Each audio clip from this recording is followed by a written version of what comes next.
Провода на площадке Великолепного века путались без причины там, где их закрепляли по одной и той же схеме сотни раз до этого. Новые лампы перегорали одна за другой, хотя их только что заменили. Актеры и техники годами работали в этих залах и так и не смогли объяснить, что происходит. Иногда в кадр заходил туман там, где по плану съемки его быть не должно, и никакого генератора дыма рядом не стояло. Реквизит пропадал и находился потом в местах, куда его никто не переносил. Съемочная группа сама связывала это с одной мыслью. Покойным османам не понравилось, как их историю переписали для экрана. Но чтобы понять, откуда взялась вся эта тревога, сначала нужно сказать то, о чем мало кто из зрителей знает. К концу видео вы узнаете, что на самом деле стояло за этими событиями и где именно проходили съемки. Если такие истории вам интересны, подписывайтесь сейчас. Многие зрители уверены, весь сериал снимался в декорациях. Во дворец никого не пускали. Это не так. Ворота блаженства, через которые Сулейман проходил к трону в сцене восшествия на престол, настоящие, не копия, не декорации, те самые ворота, которые простояли 500 лет. Сцену коронации, часть сцен на 4-м дворе, у беседки с видом на Босфор, снимали внутри подлинного Топкапы. А вот гарем, личные покои султана, их действительно строили заново. В павильонах студии Плато в другой части Стамбула. Слишком ценные и хрупкие залы, чтобы рисковать ими ради ежедневных смен со светом и кабелями. Топкапы не заброшенный памятник, а действующий музей. Каждый день туда заходят тысячи туристов. Ради съемок часть двора на несколько часов закрывали для посетителей. Редчайшее разрешение, которое музей выдает далеко не каждой съемочной группе.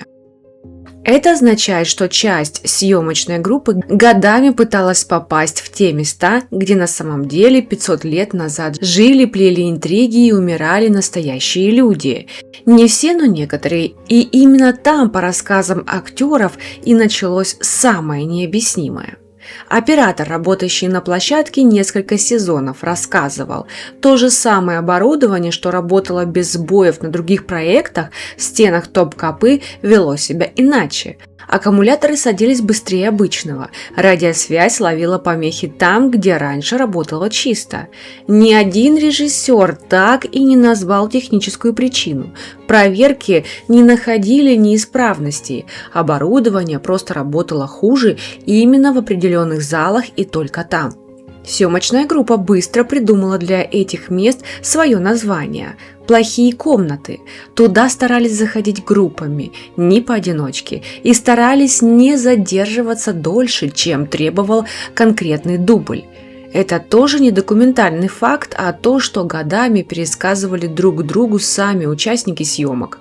Но именно из таких пересказов и выросла репутация площадки, на которой лучше не оставаться одному. Часть актеров второго плана, не желая называть свои имена в интервью, признавались журналистам примерно одно и то же. Находиться в определенных залах дворца после захода солнца было физически неприятно, без всякой конкретной причины, которую можно было бы назвать вслух. Никто не говорил о том, что он видел кого-то или слышал. Просто ощущение, что за спиной кто-то есть. Ощущение, которое пропадало сразу же, как только съемочная группа выходила обратно на открытый двор. Нур Фетахаглу сыграла Махидевран, и по ее собственным словам, роль не отпустила ее и после съемок. Актриса рассказывала, ей раз за разом снился один и тот же сон. Махидевран приходила к ней ночью и пугала, не угрожала, просто стояла рядом и молчала. Один и тот же сон годами уже после того, как последняя серия вышла на экраны. Фетахаглу повторяла эту историю не единожды и ни одному журналисту. За год ее пересказывали десятки изданий. Не она одна вспоминала о съемках со странным чувством. Мерьем Узерли играла Хюррем, роль, которая принесла сериалу мировую славу. По ее собственным словам, она вжилась в персонажа слишком сильно. После съемок уже в обычной жизни ее стали преследовать незнакомые люди. Не поклонники с автографами, люди, чье поведение пугало ее саму. Узерли не связывала это напрямую с призраками дворца, но время и совпадение она сама называла слишком точным, чтобы просто отмахнуться. Роль забрала у нее больше, чем просто рабочие часы на площадке. Актриса признавалась, провести несколько лет внутри одного персонажа значит на время перестать полностью отличать, где заканчивается Хюррем и начинается она сама. Именно после этих лет она приняла решение уйти из проекта раньше, чем сериал закончился. Еще один факт, о котором до сих пор спорят фанаты. Было ли дело только в контракте и графике или в чем-то еще, о чем сама актриса говорила куда более расплывчато. Мы уже подробно разбирали, что случилось с настоящей Хюррем после смерти. По легенде, ее похоронили заживо. Ссылку оставлю в описании, там факты, о которых мало кто знает. Чтобы понять, откуда вообще все это взялось у съемочной группы, нужно вспомнить, чем на самом деле был Топкапы для тех, кто жил там настоящей жизнью, а не для камеры. 400 лет здесь принимали решения о жизни и смерти сотен людей одновременно. По свидетельствам путешественников той эпохи, неугодных обитательниц гарема иногда зашивали в мешки и топили в Босфоре, в считанных сотнях метров от тех самых стен, где спустя века актеры произносили заученный текст перед камерой. Это не легенда для эффекта, это задокументированная жестокость двора, о которой писали иностранные послы, годами пытавшиеся понять, что происходит за этими стенами, и почти никогда не получавшие ответа. Сам дворец строили и достраивали больше 4 веков. Каждое новое поколение султанов добавляло свои покои, свои дворы, свои тайные ходы, и каждое поколение хоронило своих мертвецов в памяти этих же стен не снаружи. В той же части двора веками существовал кафес, буквально клетка. Туда с рождения забирали братьев и племянников правящего султана, чтобы они не могли претендовать на трон. Некоторые проводили там десятилетиями, почти без общения с внешним миром, до самой смерти или до внезапного, никем не предсказанного восшествия на престол. Это тоже не легенда, а задокументированная практика османского двора. Один из самых мрачных, реальных существовавших способов, которыми империя обеспечивала себе стабильность. Съемочная группа снимала любовную историю там, где реальная история была куда мрачнее любого сценария, и где за одной и той же стеной могли одновременно происходить пышная церемония и чья-то тихая, никем не расследованная смерть.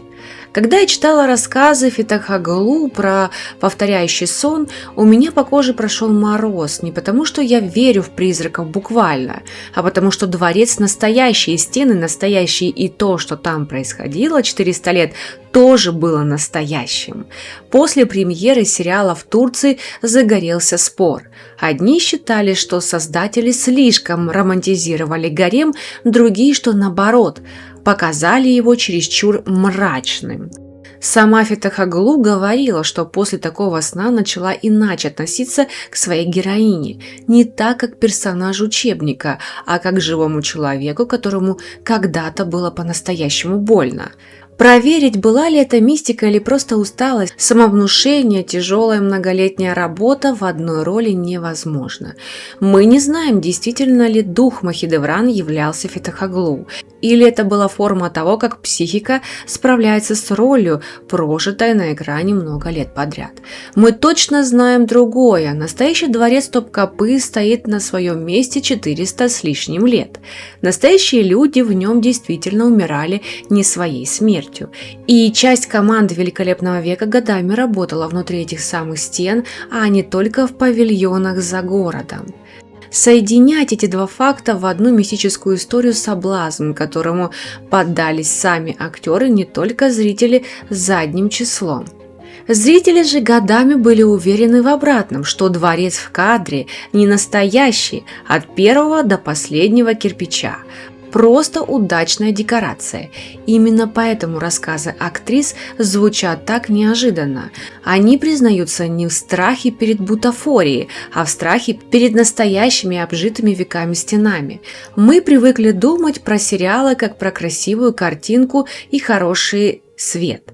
Но иногда съемочная площадка – это буквально то самое место, где произошла настоящая трагедия просто спустя века. Может быть, поэтому эти истории и не отпускают ни актрису, ни зрителей, потому что где-то на границе декораций и подлинной стены правда и вымысел перестают различаться.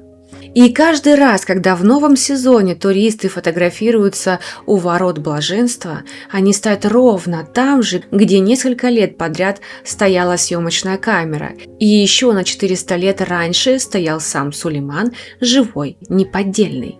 А вы бы согласились сниматься там, где, возможно, 400 лет назад кого-то казнили? Напишите в комментариях, мне правда интересно, что вы думаете. Ставьте лайк, если эта история вас зацепила. И не забудьте включить колокольчик, без него уведомления о новых видео просто не придут, и мы с вами потеряемся. Это же видео есть на Рутубе и в нашем сообществе ВКонтакте, ссылки в описании. С вами был канал Великолепная История и ее ведущая Кира Котова. Я с вами не прощаюсь, а говорю вам пока-пока.